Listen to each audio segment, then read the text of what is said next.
दुनिया भर से सनातन धर्म की सारी खबरों से रहना चाहते हैं अपडेट, तो सब्सक्राइब करें द साइंटिफिक हिंदू को। काबा और मक्का से संबंधित तमाम ऐसे साक्ष्य जो कि सीधे तौर पर सनातन धर्म से जुड़ते हैं हमें देखने को मिलते हैं। और कुछ लोग ये कहते हैं कि ये बातें सिर्फ हवा हवाई हैं, कुछ हिंदू लोगों की बनाई हुई बातें, लेकिन तमाम विदेशी वैज्ञानिक भी इनके बारे में अपनी पुस्तकों में लिख चुके हैं। एक नहीं, दो नहीं, बल्कि 10 से ज्यादा वैज्ञानिकों की बात हमने अपने वीडियोस में करी है। और हैरानी की बात है कि इन पुस्तकों को आज से करीब 100-150 साल पहले लिखा गया था। यानी अगर सिर्फ सोशल मीडिया या फिर व्हाट्सएप की बात की जाए तो ये तो अभी आया, इससे पहले तो नहीं था। तो आखिर ये बात उन लोगों तक कैसे पहुंची, ये अपने आप में एक बड़ा सवाल है। लेकिन अगर कोई आपसे कहे कि जो मोहम्मद साहब वो खुद एक हिंदू थे और ईसा मसीह के पूर्वज थे, तो आप क्या कहेंगे? और ये बात कोई आम शख्स कहे तब भी तक ये कहने वाले हैं हमारे शंकराचार्य जी। तो क्या वाकई में मोहम्मद साहब के पूर्वज हिंदू थे या फिर मोहम्मद साहब भी हिंदू थे? क्या है मक्का में मक्केश्वर महादेव का रहस्य, जिसके बारे में निश्चलानंद सरस्वती जी बात करते हैं? सब जानेंगे आज के इस वीडियो में। स्वागत है आपका द साइंटिफिक हिंदू पर।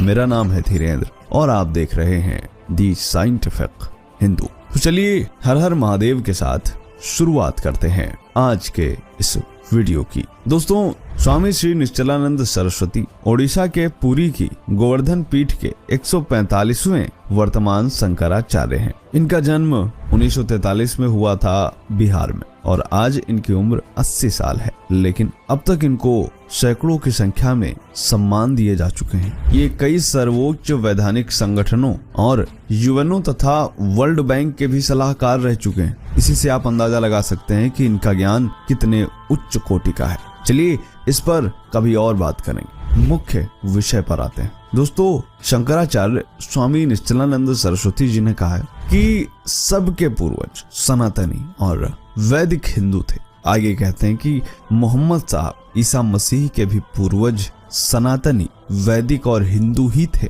मोहम्मद साहब के पूर्वज कौन थे? ईसा मसीह के पूर्वज कौन थे? हिंदू, वैदिक, सनातनी। पूर्वज तो सबके सनातनी, वैदिक, आर्य थे। इनके काल हैं या नहीं है? सनातन धर्म का समय है इस कल्प में 1,97,49,49,122 वर्षों की हमारे यहाँ परंपरा है। आगे ये भी कहते हैं कि जिस काबा की बात लोग कर रहे हैं, जहाँ पर मुस्लिम हज के लिए जाते हैं, वहाँ पर मक्केश्वर महादेव मंदिर था और उसके प्रमाण मैं कई बार दे चुका हूँ। हमको तो मक्का भी मिलना चाहिए, मक्केश्वर महादेव का स्थान है। मक्केश्वर की बात है और जम्बुकेश्वर नहीं ध्यान गया, अब तो दूर आप पहुंच गए। दिल्ली में कौन सा स्थान है? जुम्मा मस्जिद, वो क्या है? जम्बुकेश्वर महादेव। शिव पुराण पर एक विशेषांक है गीता प्रेस से प्रकाशित, उसमें जम्बुकेश्वर मक्केश्वर महादेव का वर्णन है।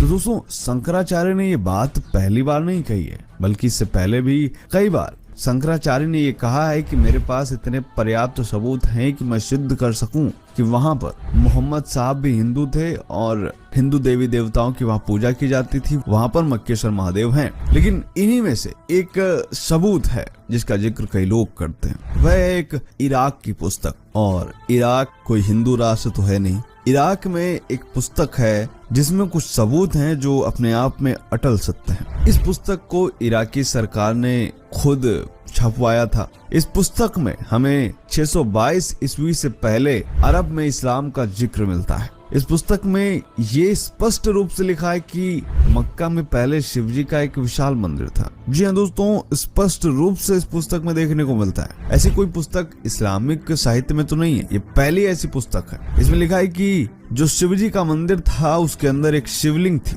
और आज भी मक्का में काबा के एक काले पत्थर के रूप में मौजूद है। पुस्तक में भी लिखा है कि मंदिर में कविता पाठ और भजन हुआ करता था। दिखाएंगे आपको जहाँ पर ये लिखा है। इस पुस्तक का नाम शेरुल ओकुल है और इसके पेज नंबर 257 पर मोहम्मद से 2300 वर्ष पूर्व और ईसा मसीह से 18 वर्ष पूर्व जन्मे लबी बिन अर्तब बिन तुरफा ने अपनी सुप्रसिद्ध कविता में भारत भूमि एवं वेदों को जो सम्मान दिया है वह ये है। जो लाइनें आप देख रहे हैं ये शेरुल ओकुल के 257वें पेज पर है। अब इसका मैं इन लाइनों को ना सुनाते हुए इसका मैं अर्थ ही आपको बताता हूँ। ये 5 लाइनें आपको दिख रही हैं। सबसे पहली लाइन का अर्थ है, हे भारत की पुण्य भूमि, तुम धन्य हो क्योंकि ईश्वर ने अपने ज्ञान के लिए तुमको चुना। दूसरी लाइन है, वह ईश्वर का ज्ञान प्रकाश जो 4 प्रकाश स्तंभों के सदृश से संपूर्ण जगत को प्रकाशमान करता है, वह भारतवर्ष जिसमें भारतवर्ष को हिंद तुन कहा गया है,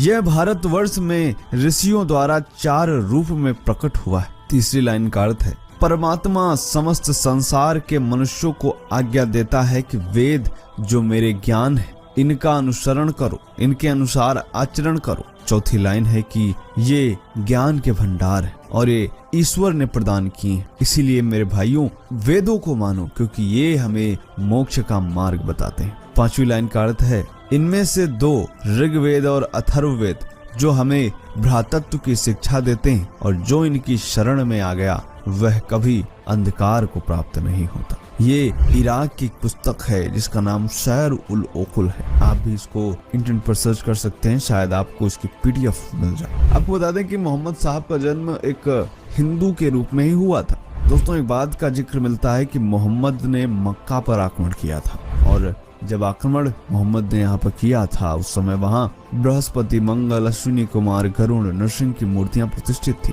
साथ ही यहाँ पर एक मूर्ति महाराजा बलि की भी थी और उस समय इस मूर्ति का एक हाथ सोने का बना था। कहा जाता है कि यहाँ पर और भी तमाम मूर्तियां थी जिनको तोड़कर कुएं में फेंक दिया जाता है, लेकिन जो शिवलिंग है उसका टुकड़ा आज भी काबा में सम्मान पूर्वक न केवल प्रतिष्ठित है बल्कि हज करने वाले लोग आज भी उसको चूमते हैं। जबकि ये तो बात पूरी तरह से क्लियर है कि इस्लाम में मूर्ति पूजा पूरी तरह से हराम है, फिर क्यों ऐसा किया जा रहा है? अब यहाँ पर कुछ लोग ये कह सकते हैं कि हिंदू धर्म को सनातन धर्म कहा जाता था तो इन पुस्तकों में हिंद या फिर हिंदू शब्द का प्रयोग क्यों किया जा रहा है, क्योंकि यह तो मुगलों को दिया हुआ है। अरे भाई, आप मुझे एक वीडियो दिखा दीजिए जिसमें यह कहा जाए कि हिंदू शब्द मुगलों द्वारा दिया गया है। फेसबुक और इंस्टा के कमेंट सेक्शन से हटिए और थोड़ी रिसर्च कीजिए।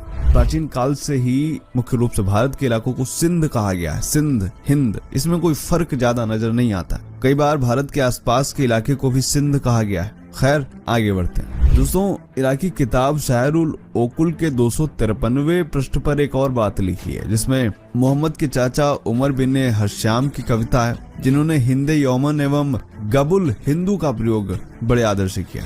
उमर बिन हश्याम की कविता आज भी नई दिल्ली स्थित मंदिर मार्ग पर श्री लक्ष्मी नारायण मंदिर की वाटिका में यज्ञशाला के लाल पत्थर के स्तंभ पर काली स्याही से लिखी हुई। जी, आज भी लक्ष्मी नारायण मंदिर या फिर बिरला मंदिर में आप जाकर के ये देख सकते हो। पत्थर पे जो कविता लिखी है वो ये है। अब इसका अर्थ मैं आपको बताता हूँ। पहले लाइन का अर्थ है कि वह मनुष्य जिसने सारा जीवन पाप व अधर्म में बिताया हो, काम व क्रोध में अपने यौवन को नष्ट किया हो। दूसरी लाइन में है कि यदि अंत में उसको पश्चाताप हो और भलाई की ओर लौटना चाहे तो क्या उसका कल्याण हो सकता है। तीसरी लाइन है कि एक बार भी सच्चे हृदय से वह महादेव जी की पूजा करे तो धर्म मार्ग में उच्च से उच्च पद को पा सकता है। चौथी लाइन है, हे प्रभु, मेरा समस्त जीवन लेकर एक दिन हिंद के निवास का दे दो क्योंकि वहां पहुंचकर मनुष्य जीवन मुक्त हो जाता है। पांचवी लाइन है कि वहां की यात्रा से ये सारे शुभ कर्मों की प्राप्ति होती है और गबुल हिंदू का सत्संग मिलता है। गबुल हिंदू का